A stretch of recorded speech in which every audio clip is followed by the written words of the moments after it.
벌써 저희 어머님 아버님이 소천하신 지가 3년째 그리고 또 2년째가 되셨어요. 추도 예배를 준비하면서 이번 주간을 묵상하면서 지냈는데요. 여러분, 우리에게 남아있는 시간이 그렇게 엄청나게 많은 시간이 결코 아닙니다. 아시죠? 이 말씀드리면 서운하게 왜 또 잊고 있었던 걸 말씀드리나 즐겁게 살고 싶은데 그러실 텐데, 여러분, 얼마나 길게 살았느냐, 그 양이 중요한 게 아니에요. 그게 관건이 아니라는 거죠. 얼마나 의미 있고 얼마나 가치 있게 살았느냐, 이걸 하나님은 판단하시길 원하세요. 여러분, 종말이라는 거죠. 지금의 때가 마지막 때래요. 이건 시대적으로도 마지막 때라고 보고도 우리가 위기의식을 가져야 되지만 내 남은 시간을 계산해 보세요. 제가 우리 아버님보다 24살이 적습니다. 아버님이 2년 전에 돌아가셨으니까 제가 아버님만큼만 산다면 앞으로 남은 시간이 저에게는 22년밖에 안 남았다는 뜻이에요. 물론 저는 150살까지 살 거니까 걱정은 없습니다만 22년. 여러분, 금방 지나가요. 금방 지나갑니다. 여러분, 삶을 어떻게 영위할 것이냐, 내 삶의 질을 어떻게 채울 거냐, 이건 내 삶의 양을 늘리는 것보다 훨씬 중요해요. 그러므로 여러분, 정신 차리고 깨어 근신하는 삶 사시기를 주님의 이름으로 축복합니다. 성경적인 언어, 그리스어죠. 헬라어라고 할 수 있어요. 시간이라는 단어를 두 가지로 구분해서 말을 합니다. 우리는 시간 하면 그냥 시간이잖아요. 하나는 크로노스라는 시간이 있어요. 이거는 그냥 멍 때리는 시간이에요. 아무 의미 없이 보내는 시간이에요. 요즘 젊은 아이들 중에 희한한 얘기들을 하는 걸 들어요. 야, 뭐 시간 죽일 만한 일 없냐? 그러니까 의미 없이 보낼 일 없냐? 그 뜻이에요. 게임을 하면서 그냥 노닥거리면서 시간 죽일 만한 일 없냐? 시간 죽이기. 의미 없이 시간을 보내요. 그 아름다운 청춘, 그 고귀한 청춘, 다시는 돌아오지 않을 청춘 20대를 시간 죽이기로 보낸다는 거예요. 아니, 70, 80대 되신 분들도 아이고 내가 조금 10년만 젊었으면 할 일이 많다는데, 아니 젊은 사람들이 시간 죽이게 할 거 없냐? 크로노스예요. 의미 없이 지나가는 시간, 흘러가는 시간, 그냥 잊어버려도 아무 의미 없이 상관없는 시간이 크로노스예요. 근데 의미 있는 시간이 있죠? 그죠? 내가 오늘도 지금 아까 나오다 보니까 자전거를 타고 몇 대가 이래 쭉 지나가더라고요. 그 사람들이 자전거를 왜 탈까 제가 생각을 해봤어요. 그들에게는 그게 의미 있는 일이에요. 건강을 회복하고 스트레스를 풀고 건강을 지키고 뭐 여러 가지 의미를 부여하고 그 자전거를 탈 거 아니에요. 남들은 지금 요 시간에 주말이다, 교회 가는 것도 아니고 뭐 그것도 아니고 이불 속에 있는 사람들 많을걸요. 자전거를 타고 여기까지 왔다는 얘기는 아마 최소한 2시간 전에 나왔다는 얘기니까 의미 있는 시간을 위해 자기를 투자한 거예요. 이게 카이로스예요. 카이로스. 여러분, 의미 있는 일들을 위해서 여러분 투자하십니까? 물론 몸이 고달플 수 있어요. 근데 지나고 나면 그것이 열매가 된다니까요. 내 삶의 열매가 되고 결실이 맺어지면, 이 카이로스 시간을 보내고 나면 이게 지나고 나면 기쁨이 돼요. 아름다운 삶, 격조 있는 삶, 삶의 질이 높아진다는 거예요. 그러므로 여러분, 카이로스 시간을 위해서 내 삶을 정말 의미 있는 데 투자하세요. 이렇게 말씀드리니까 어떤 사람들이 야, 그럼 돈 버는 데 의미를 부여할까? 뭐 하는 데 의미를 부여해야 할까? 아니, 수단에 너무 집착하지 마시고요. 궁극적인 목적이 무언지를 먼저 설정하고 그래야 진짜 의미 있는 시간이 돼요. 그죠? 그래야지 진짜 의미 있는 시간이 돼요. 모든 사람들이 다 헛된 데 시간을 보내느라고 정신없는 지금 이런 시대에 우리는 주님을 바라보고 사시기를 주님의 이름으로 축복합니다. 이 모든 것 하나님이 창조하신 것 믿으십니까? 하나님이 다 창조하셨어요. 제가 어떤 글을 읽다 보니까 제가 이럴 수도 있겠다는 생각이 들어요. 예전에는 이런 얘기를 들었어요. 벼는 나무에서 달린다고 서울 초등학생들은 생각하고 그림 그리라 그러면 나무에다가 벼를 그렸는데 벼 이삭에 달린 걸 그린대요. 그런데 파란 나무 고추가 따로 있고요. 빨간 나무 고추가 따로 있는 줄 안대요.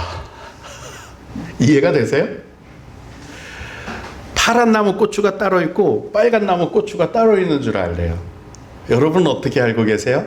파란 고추가 열렸다가 점점점 시간이 지나면 빨간 고추가 되니까 그 나무가 그 나무죠. 근데 그렇게 알고 있는 사람이 있대요. 시골에 한 번도 안 와본 거죠. 이렇게 미련한 사람들이 근데 이 세상에 있더란 말이에요.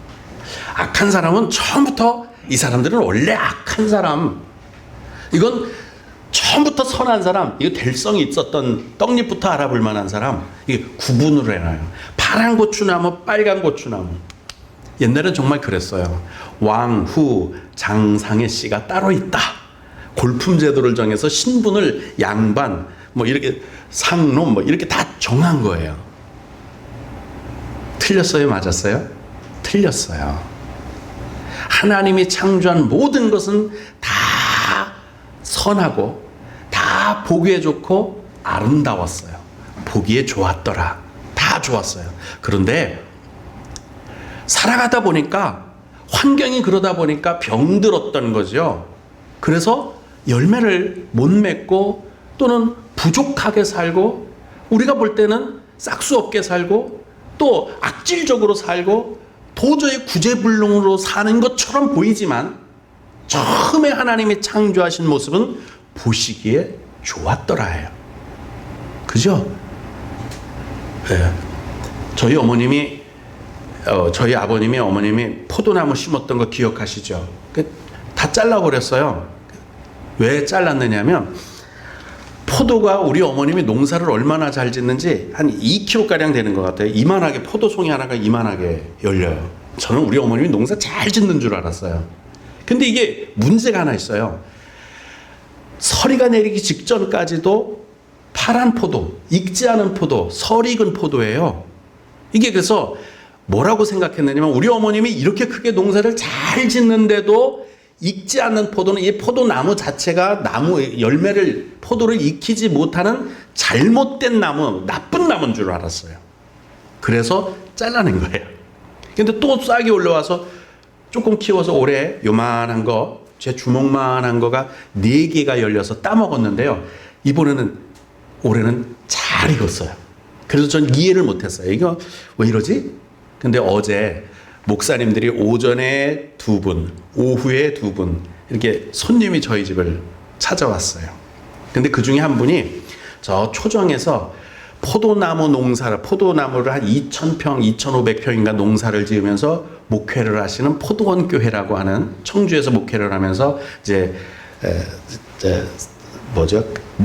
사택 생활비든지 이렇게 하는 거죠. 이제 그런 분이 오셨는데 포도 얘기가 나왔어요. 포도를 이만큼 쥐불 짜 갖고 목사님 선물이에요 하면서 가지고 오셨더라고요. 그래서 제가 그 얘기를 했죠. 우리 어머님은 포도를 이렇게 길게 하셨는데 나는 똑같은 나무인데 요만하더라. 그랬더니 이 얘기를 하는 거예요.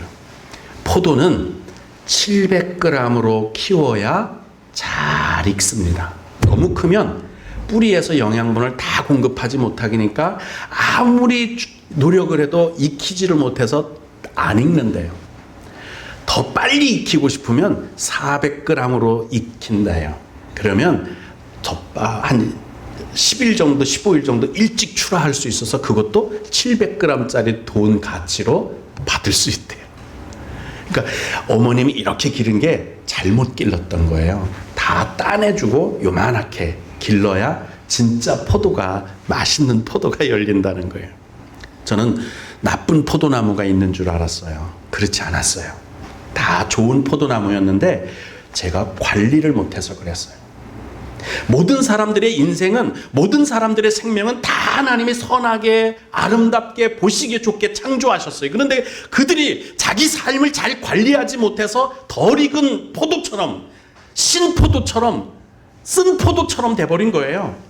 악한 삶을 살고 자기 탐욕과 타락한 삶을 살면서도 그 삶이 왜 이렇게 어그러지고 삐딱해지고 잘못됐는지, 부패한 삶을 사는지 죄악에서 사는지 모르고 살고 있는 거예요.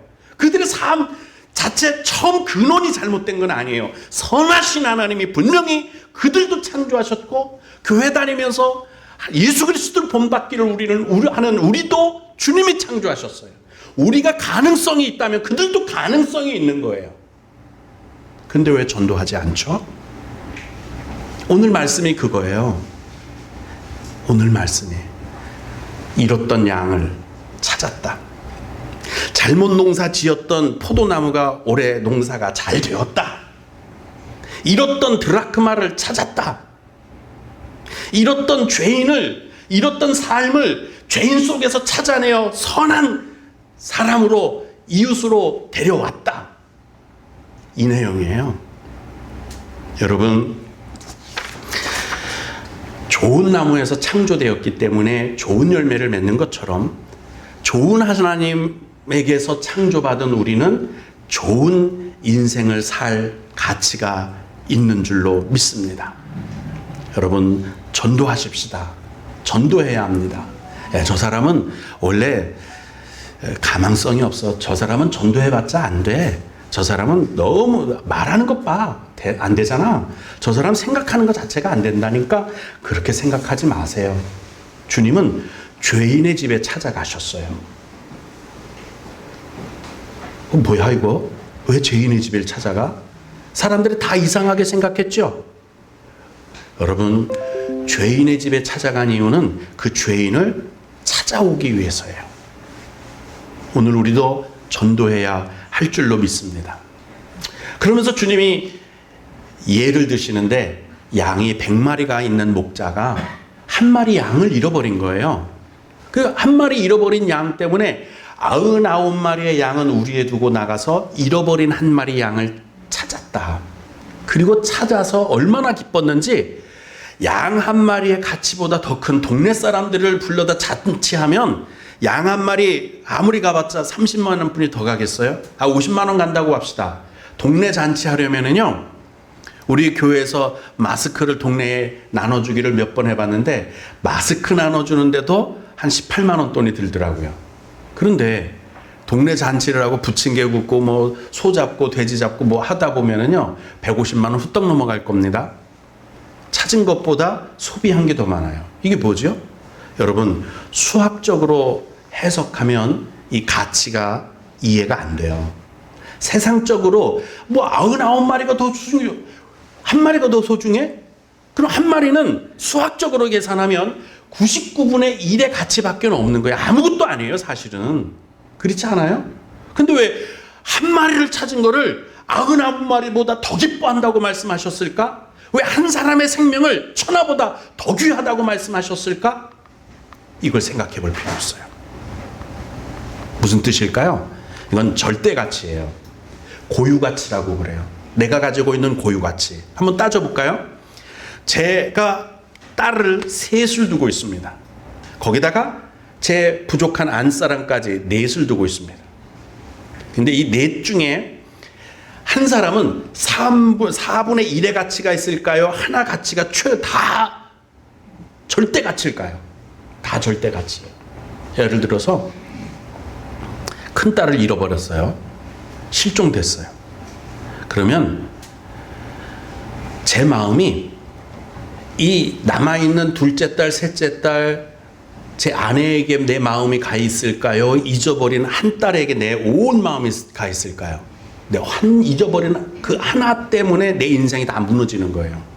아시죠? 개구리 소년 혹시 아시나요? 그렇게 잃어버린 아이들 때문에 그 부모들에게 그 아이 하나뿐이겠어요? 여러 아이들이 있을 거 아니에요. 이 하나 잃어버리면 끝이지. 아니에요. 그 하나 때문에 여기에 있는 자식들이고 뭐고 간에 모든 인생은 다 그 부모가 죽을 때까지 자기들의 인생은 다 망가지고 말아요.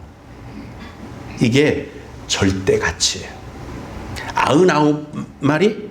아니, 여러분이 지금 교회한 지 이것으로 하나님이 만족하신다고 여러분들 때문에 만족하는 것도 물론 있지만, 잃어버린 그 한 죄인, 지옥을 가는 줄도 모르고 그냥 걸어가고 있는 저 많은 사람들, 그 사람 때문에 주님의 마음이 무너진다는 뜻이에요.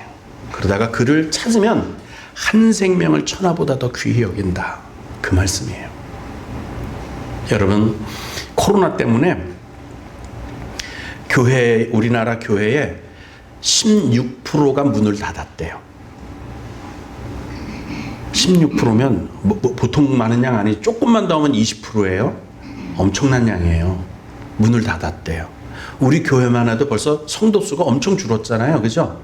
안 나오는 사람 많잖아요. 오늘 오다가 어느 분이 그러셨더라. 허두한 성도가 그러는 거예요. 목사님, 성도 수가 많이 줄었네요. 오랜만에 나와보니까 알잖아요. 그렇게 묻는 거예요.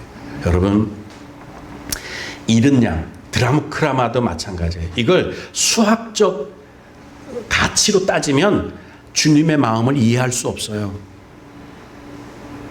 절대 가치. 내 딸이다, 내 아들이다. 이 절대 가치는요, 내가 대신 죽을 수 있는 가치예요. 그래서 주님이 이 땅에 오신 거 아니에요? 그래서 주님이 죄인의 집에 지금 찾아가신 거 아니에요? 이 절대 가치 때문에 내가 너 대신 죽어줄 수 있다는 거예요. 이게 가족 아니에요? 이 절대 고유 가치 때문에 주님이 십자가 지신 거 아니냐 말이에요. 여러분을 그렇게 사랑하시고 우리를 그렇게 사랑하시는 주님이 십자가에서 죽으시면서도 주님 앞에 기도하신 거 아닙니까? 우리만입니까? 지금 타락한 저 세상 속에서 사는 사람들을 향해서도 주님은 그 절대 가치 때문에 눈물을 흘리고 계시고 전도하라고 말씀하시고 죄인의 집을 스스로 찾아가시는 거예요. 왜 많은 멀쩡한 사람들이 있는데 자꾸 죄인을 찾아다니세요? 그게 주님의 마음이고 부모님 마음이에요. 10손가락 중에 안 아픈 손가락이 어딨냐 말이에요. 자식이 어디 있으면 그 중에 하나라도 안 아픈 아들, 자식이 어디 있느냐 말이에요. 그게 주님의 마음입니다. 여러분, 나만 신앙생활 잘하면 되지 뭐. 아니에요. 우리 서로 권면하고 감싸 안고 주님의 사랑을 나누고 위로하고 그렇게 주님의 은혜로 풍성한 삶을 사시기를 주님의 이름으로 축복합니다. 주님은 포기하시지 않아요. 잃은 양, 그게 주님의 사랑입니다. 오늘 열매 맺지 못하는 나무가 있더라도 저도 포기하지 않았거든요. 올해 따먹었습니다. 4송이를 따먹었어요. 여러분, 농사 짓는 분들은 아실 거예요. 고추밭에 왜 나가요? 고추가 건강하기 때문에 나갑니까? 병들 것 같으니까 나가는 거예요. 농약하러. 병들 것 같으니까 약치러 나가는 거예요. 왜 주님이 이 세상에 찾아오셨을까요? 우리가 잘 살고 있기 때문에 찾아오셨을까요? 아니요. 죄인이기 때문에, 잃어버린 양이기 때문에 육신을 입고 이 땅에 찾아오신 거예요. 만약에 내가 농사 짓는 논밭에 병충해가 하나도 없다, 그러면 추수할 때까지 절대 가보지 않아요. 근데 병드니까, 농사가 안 될 것 같으니까 가는 거예요. 우리의 인생을 원래의 열매 맺는 좋은 나무로 돌아오시기를 원하는, 좋은 영혼, 아름다운 영혼으로 찾아오기를 원하는 주님, 그 주님의 사랑을 바라보시고 정말 귀한 인생, 의미 있는 인생, 그냥 크로노스로 보내는 인생이 아니라 그냥 시간 주기 하면서 세상 살지 말잔 말이에요. 카이로스, 의미 있는 시간, 가치 있는 삶, 행복한 삶, 그런 삶을 위해서 여러분 투자하시기를 주님의 이름으로 축복합니다.